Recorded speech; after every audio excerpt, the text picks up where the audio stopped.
মুহূৰ্তত এটা ডাঙৰ খবৰ লৈ আহিছোঁ আপোনালোকৰ মাজত এটা বিগ আপডেট লৈ আহিছোঁ যিহেতু আজি পৰেশ বৰুৱা ডাঙৰে এটা স্পষ্টীকৰণ দিয়া কথা আছিলে আজিৰ দিনটোত কিন্তু এতিয়ালৈকে তেওঁলোকে স্পষ্টীকৰণ দিলে যিহেতু আলফা স্বাধীনৰ পৰা আৰু এটা ভিডিঅ' ক্লিপ তেওঁ মানস বৰাগোহাঁয়ে এটা যিহেতু এটা ভিডিঅ' ক্লিপ তেওঁ প্ৰস্তুত কৰি নিজে কান্দি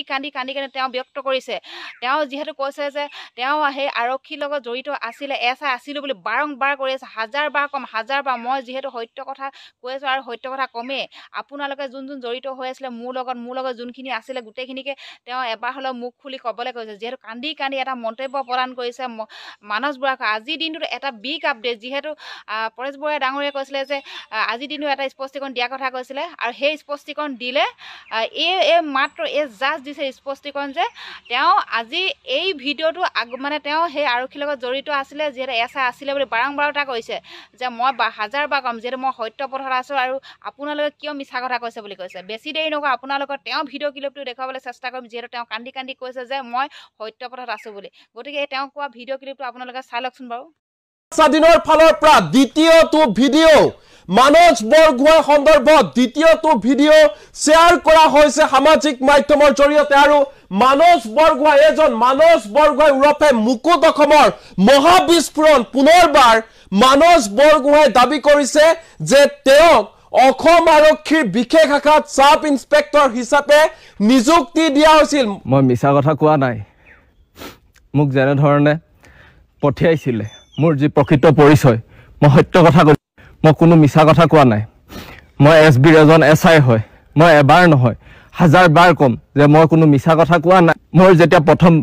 আৰক্ষীত নিযুক্তি হৈছিলে মই সেই কথা মই মোৰ দেউতাক অৱগত কৰিছিলোঁ মোৰ নিচাও এজন পুলিচৰ বিষয়া হয় মই নিচাও এই কথা অৱগত তেখেতেও গম পাইছিলে যে মোৰ যেতিয়া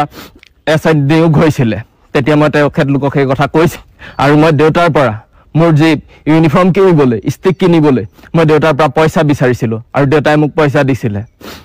ইমানটো যদি ৰাইজ আপোনালোকে মোক বিশ্বাস নকৰে মই এটা কথা ক'ব খুজিছোঁ আপোনালোকে বেলডলা অজন্তা পথত ৰয়েল এনক্লেভত যাওক এবাৰ তাত খবৰ কৰক তাত কি প্ৰশিক্ষণ চলে মানস চলিহা সোধক তৃষ্ণা সন্দিকৈ সোধক মানস চলিহা ঘৰ গোলাঘাট কুৰালগুৰিত হয় মানস চলিহা সোধক মানস চলিহা সকলোৱে জানে যে মানস চলিহা ঘোঁৰা বুলি ক'লে প্ৰায়বোৰ থানাই চিনি পায় তেখেতে তেনেকুৱা ধৰণৰ আগতো কাম কৰিছে মানস চলিহা সুধিছক তেতিয়া গম পাব ৰাইজ মই মিছা কথা কোৱা নাই আপোনালোকে তৃষ্ণা সন্দিকৈ সোধক তেখেতৰ ঘৰ কাহিলীপাৰা তেখেতে আমাক প্ৰশিক্ষণ দিয়াইছিলে আপোনালোকে তেখেতক সোধক তেতিয়া গম পাব মোৰ লগত যিসকলে প্ৰশিক্ষণ লৈছে মই তেওঁলোকক এটা বিনম্ৰ অনুৰোধ কৰিব বিচাৰিছোঁ কাবেৰী অংকিতা সৈনিকা তোমালোকতো আমাৰ লগত আছিলা নুমল ঋতুৰাজ আমি সকলোখিনি একেলগে আছিলোঁ কাবেৰী আৰু সৈনিকা দাসৰ ঘৰ হৈছে নগাঁও তোমালোকে কিয় পাহৰি গৈছা মোক তোমালোকতো এই আলফাৰ বিৰুদ্ধে যি যুঁজ হৈছিলে সেই যুঁজত আমাক কেনেধৰণে ব্যৱহাৰ কৰিছিলে তোমালোকেও জানা আমাক কেনেধৰণৰ আমাক প্ৰশিক্ষণ দিয়াইছিলে সেই কথা তোমালোকো অৱগত নুমল তোমাৰো ঘৰ গোলাঘাট মেৰাপানীত তুমি মিছা নকবা সত্য কথা কৈ দিয়া আমাক যি ধৰণে প্ৰশিক্ষণ দিছিলে এনক্লেভত আমাক কি ধৰণে আলফাৰ বিৰুদ্ধে প্ৰশিক্ষণ দিয়াইছিলে আৰু তাত প্ৰশিক্ষণ দিয়াত আমাক বাৰে কৈছিলে যে আমাৰ শত্ৰু অকল আলফাৰ লগতহে আমি যুঁজ দিব লাগে আৰু সেই ক্ষেত্ৰত আমাক আণ্ডাৰ কভাৰ হিচাপত প্ৰস্তুত কৰিছিলে আমাক যেতিয়া মিছন দিয়া হয় সেই মিছনৰ কাৰণে আমাক প্ৰস্তুত কৰিছিলে অকল আলফাৰ বিৰুদ্ধে মিছনৰ ক্ষেত্ৰত আমাক প্ৰস্তুত কৰিছিলে প্ৰশাসনে ইয়াৰ লগত বিশেষকৈ যোগদান কৰিছিলে মানস চলিহাই আমাক বাৰে আমাক ব্ৰেইন ৱাছ কৰিছিলে আৰু মানস চলিহাই আমাক বাৰে আমাক এইখিনি কথাই কৈছিলে যে আমি যুঁজ দিব লাগিব আলফাৰ বিৰুদ্ধে আৰু সেইমতে আমাক এই প্ৰশিক্ষণৰ কালচত আমাক শিকাইছিলে আমাৰ আণ্ডাৰ কভাৰ হিচাপত এতিয়া সকলোৱে কৈছে যেনেধৰণে প্ৰশাসনে আমাক কৈছে যে আমাৰ কোনো পৰিচয় নাই বা আমাক এটা লোভিয়া বুলি ক'বলৈ গৈছে বা আমাৰ অন্য উদ্দেশ্য বুলি ক'বলৈ গৈছে নহয় আমাৰ কোনো উদ্দেশ্য নাই আমাৰ কোনো ভুকীয়াকৈ আমি একো উদ্দেশ্য লৈ আমি একো লোভত পৰি কৰা নাছিলোঁ আমাক যি ধৰণে ব্যৱহাৰ কৰিছিলে আমাক যেনেধৰণে প্ৰলোভন দিছিলে হয় আমি প্ৰলোভিত হৈছিলোঁ কিন্তু বিশেষকৈ আমাক তেনেধৰণে তেওঁলোকে আণ্ডাৰ কভাৰ হিচাপত ব্যৱহাৰ কৰিছিলে আণ্ডাৰ কভাৰ হিচাপত যেতিয়া ব্যৱহাৰ কৰিব আমাৰ কি সুকীয়া পৰিচয় থাকিব আপোনালোকেও চাগে হয়তো জানে আণ্ডাৰ কভাৰ হিচাপত যদি থাকে আণ্ডাৰ কভাৰ কোনো সুকীয়া পৰিচয় নাথাকে ঠিক একেদৰে আমাৰো সুকীয়া পৰিচয় নাই আৰু আপোনালোকে এতিয়া যদি বাৰে মই কৈ আছোঁ যে হয় মই এছবিৰ এছআই হয় আপোনালোকে হয়তো বিশ্বাস কৰা নাই ৰাইজ তেন্তে হ'লে মই এটা শেষত আপোনালোকক কথা কওঁ আপোনালোকক আৰু প্ৰমাণ কি দিম মোৰ মোবাইল নাম্বাৰটো লওক মোৰ মোবাইল নাম্বাৰৰ কল ডিটেইলছ উলিয়াব আপোনালোকে মোৰ মোবাইল নাম্বাৰত বেছি সংখ্যক পুলিচৰ লগত কথা পতা আপোনালোকে পাব মোৰ মোবাইল নাম্বাৰটো লৈ লওক মোৰ মোবাইল নাম্বাৰ হৈছে এই মোবাইল নাম্বাৰটোত আপোনালোকে চালে আপোনালোকে নিজে গম পাব মই সঁচা কৈছো নে মই মিছা কৈছো এতিয়া যিসকলে মোৰ লগত প্ৰশিক্ষণ লৈ আছিলে বিশেষকৈ মই তেওঁলোকক উদ্দেশ্যে ক'ব খুজিছো ভাই আৰু ভুল নকৰিবা বহুত ভুল কৰিলো এতিয়া মই যি ভুল কৰিছো মই কেনেকৈ আছো কি হৈছে মই কাৰ কাৰণে আজি ইমান এনেকুৱা নিৰ্যাতিত হ'ব লগা হৈছে তাৰ একমাত্ৰ দায়ী অসম প্ৰশাসনে আমাক বিশেষকৈ শিকাইছিলে যে কেনেধৰণে আমি আলফাৰ বিৰুদ্ধে যুঁজিব লাগে অকল আমাক আলফা শত্ৰু বুলিয়ে শিকাইছিলে হয় মই আজি আহি আলফাৰ ওচৰত সত্য কথা কোৱাত তেওঁলোকে মোক কৈছে যে মই মিছা কথা কৈছো মই এটাও মিছা কথা কোৱা নাই আৰু মই এটাও মিছা কথা ক'বলৈ খোজা নাই যি কথা মই আগতেও কৈছো এটা কথা সঁচা প্ৰত্যেকটো কথাই মোৰ হাতত যুক্তি সহকাৰে প্ৰমাণ আছে আৰু মই প্ৰমাণ সহকাৰে ক'ব পাৰো যে তেওঁলোকে আমাক ব্যৱহাৰ কৰিছিলে পাৰ্থ আৰতী মহন্ত জিপি সিং তেওঁলোকে আমাক এটাকৈ ব্যৱহাৰ কৰিছিলে আৰু মই যে এই ক্ষেত্ৰত আছো এতিয়া সকলোৱে কৈছে যে কোনো নাজানে বুলি কোৱা সকল মই প্ৰশাসনৰ বিশেষ বৰমূৰীয়া কেইজনক সুধিব বিচাৰিছো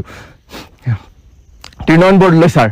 আপুনি মোক ভালকে জানিছিলে হিমাংশু দাস ছাৰ আপুনি ভালদৰে জানে জুনমণি বাইদেউ আপুনিও জানে যে মই সত্য কথা কৈছো নে নাই আপুনি নিজে ডিজিপি অফিচত কৰ্মৰত জুনমণি বাইদেউ আপুনি নিজে সত্য কথাটো কৈ দিয়ক যে কেনেধৰণে প্ৰশাসনে আমাক আণ্ডাৰ কভাৰ হিচাপত ব্যৱহাৰ কৰিছিলে তৃণমূল বৰদলৈ ছাৰ আপুনি এজন এচিপি হয় বশিষ্ঠ থানাৰ এচিপি হয় আপুনি সত্য কথাটো কৈ দিয়ক ছাৰ মোক মৃত্যু মুখলৈ তিলতিলকৈ ঠেলি নিদিব মই প্ৰত্যেক মুহূৰ্তত মোক আপুনি ঠেলি দিছে মই সেইকাৰণে মোৰ লগৰসকলক ক'বলৈ বিচাৰিছো যে আমি সকলোৱে একেলগে প্ৰশিক্ষণ লৈছিলোঁ প্ৰশিক্ষণ লোৱাৰ টাইমত আমাক যি ধৰণে শিকোৱা হৈছিলে যি ধৰণে বুজোৱা হৈছিলে সেই সকলোবোৰ কথা এটাকৈ মিছা সেই সকলোবোৰ কথাৰ আঁৰত আছিলে আমাক উত্তেজিত কৰা ঠিককৈ মোক উত্তেজিত কৰিলে কিন্তু আজি মোৰ যেতিয়া বিপদৰ মুহূৰ্ত আহিলে নহয় মোক যেনেধৰণে গা এৰা দিলে প্ৰশাসনে কাইলৈ সেই মুহূৰ্তত হয়তো তোমালোককো গা এৰা দিব সেয়েহে মোৰ সকলো বন্ধু যিসকলে মোৰ লগত প্ৰশিক্ষণ কৰিছিলে মই তোমালোকক এবাৰ কাটৰ আহ্বান কৰিব বিচাৰিছো সেই ভুল যাতে তোমালোকে নকৰিবা মোৰ ভুলে যাতে শেষ ভুল হওক মোৰ ভুলৰ পাছত যাতে তোমালোকে এনে দুনাই ভুল নকৰিবা আলফাৰ প্ৰতি যি আমাক এক মনত বেয়া ভাৱ সোমোৱাই দিছিলে সেই মনৰ প্ৰতি থকা সেই ভাৱ আঁতৰাই পেলোৱা সেই ভাৱ আঁতৰালেহে তোমালোকে সলনি হ'ব পাৰিবা আৰু সত্য পথত আহা তোমালোকে মোৰ কথা যিসকলে জানা মোৰ লগত প্ৰশিক্ষণ লৈছিলা মোৰ ৩৬ নম্বৰ ৰোল নম্বৰ হয় ৩৬ নম্বৰ হোৱাৰ পাছত যি আগৰ ৩৩ জন আছে সকলোৱে আহি মোৰ ক্ষেত্ৰত এবাৰ মাত দিয়া সকলোৱে এবাৰ কোৱা মই তোমালোক কাটৰ আহ্বান কৰিছো যে তোমালোকে এবাৰটো কোৱা যে হয় মই তোমালোকৰ একেলগৰে আছিলো একেলগে আমি প্ৰশিক্ষণ কৰিছিলো কিয় আহি তোমালোকে আজি ক'বলৈ বিচৰা নাই কিয় মোক মৃত্যু মুখলৈ ঠেলি দিছা প্ৰশাসনে যি ষড়যন্ত্ৰ ৰচিলে প্ৰশাসনে আমাক যিহেতু প্ৰথমে কৈছিলে সেইটো তোমাকো কৈছে মোকো কৈছে যদি কেনেবাকৈ কোনোবা মুহূৰ্তত আমাৰ সঠিক পৰিচয় পায় তেতিয়াহ'লে প্ৰশাসনৰ লগত আমাৰ কোনো সম্পৰ্ক নাই প্ৰশাসনে আমাক চিনি নাপায় আমি প্ৰশাসনক চিনি পাব নালাগে আৰু আমি কোনো তথ্য প্ৰশাসনৰ কাৰো আগত দিব নালাগে কিন্তু মই ইয়াত দিয়াৰ কাৰণে আজি প্ৰশাসনে মোক এনেকুৱা কৰিলে বন্ধুসকল তোমালোকে এনে ভুল নকৰিবা মই যি ভুল কৰিছো মই গম পাইছো ইয়াৰ চাগে কি ফল হয় সেইটো মই নাজানো কি সিদ্ধান্ত হয় মই সেইটোও নাজানো তোমালোকলৈ মই কিন্তু এটাই বাৰ অনুৰোধ কৰোঁ যে তোমালোকে তেওঁলোকৰ কথা শুনি যিসকলে প্ৰশিক্ষণ ল'লা নাহিবা তেনেকুৱা ভুল মনোভাৱ লৈ পিনে সংগঠনলৈ নাহিবা সংগঠনক ক্ষতি কৰাৰ উদ্দেশ্যে বা সংগঠনৰ হকে এখন ভুৱা যুঁজ কৰিম বুলি কোনো আগবাঢ়ি নাহিবা তোমালোকে তাতে থাকা সুখে থাকা কোনো ইয়ালৈ আহি বা মোৰ ধৰণে যি অৱস্থা হৈছে তোমালোকৰ যাতে তেনে অৱস্থা নহয় মই তোমালোকক বাৰম্বাৰ অনুৰোধ কৰিছোঁ অসমবাসী ৰাইজক আকৌ এবাৰ কৈছোঁ যে মই এটাও কথা মিছা কোৱা নাই আপোনালোকে মোক যিহেতু মিছলীয়া বুলি ভাবিছিলে মই এটাও কথা মিছা কথা কোৱা নাই মই প্ৰত্যেকটো কথা যুক্তি সহকাৰে আপোনালোকৰ আগত কৈ গৈছোঁ সেইবাবে যে আপোনালোকৰ মোৰ ফোন নম্বৰ পৰ্যন্ত আপোনালোকে যদি উলিয়াই আপোনালোকে সকলো তথ্য পাব মই এটাও মিছা কথা কোৱা নাই মই আকৌ এবাৰ শেষত কওঁ মই SBৰ SI হয় মোৰ বিশেষ কামত নিয়োগ কৰিছিলে আৰু সেই বিশেষ কামত নিয়োগ কৰাৰ বাবে আমাক 3টা অপাৰেশ্যন আছিলে সেই 3টা অপাৰেশ্যন যদি সফল হয় তেতিয়াহে আমাক বাকীসকলক যেনেধৰণে স্থানীয় যিসকলক মানে পৰিচয় দিয়ে তেনেধৰণে পৰিচয় দিব আমাকো সেই হিচাপে পৰিচয় দিয়াৰ কথা কৈছিলে ঠিক তেনেধৰণে ময়ো এটা যোৰাবাটত অপাৰেশ্যন সফল কৰাইছিলোঁ এইটো মোৰ 2 নম্বৰ অপাৰেশ্যন আছিল মই কোনো মিছা কথা কৈ বা প্ৰশাসনক মই কোনো বেমেজালি কৰাব বিচৰা নাই ৰাইজ মই আকৌ এবাৰ আপোনালোকলৈ কাটৰ আহ্বান কৰিছোঁ যে যিসকলে এনে মনোভাৱ লৈ আছে তেওঁলোকে সেই মনোভাৱ ত্যাগ কৰক এনে মনোভাৱ লৈ থকাসকল বা মোৰ লগত প্ৰশিক্ষণ লৈ থকাসকল আণ্ডাৰ কভাৰ হিচাপে প্ৰশাসনৰ হৈ বা প্ৰশাসনৰ লগত কাম নকৰিব মই আপোনালোকক বিনম্ৰ অনুৰোধ কৰিছোঁ মই মিছা কথা কোৱা নাই মোক যেনেধৰণে পঠিয়াইছিলে মোৰ যি প্ৰকৃত পৰিচয় মই সত্য কথা কৈছোঁ মই কোনো মিছা কথা কোৱা নাই মই SBৰ এজন SI হয় মই এবাৰ নহয়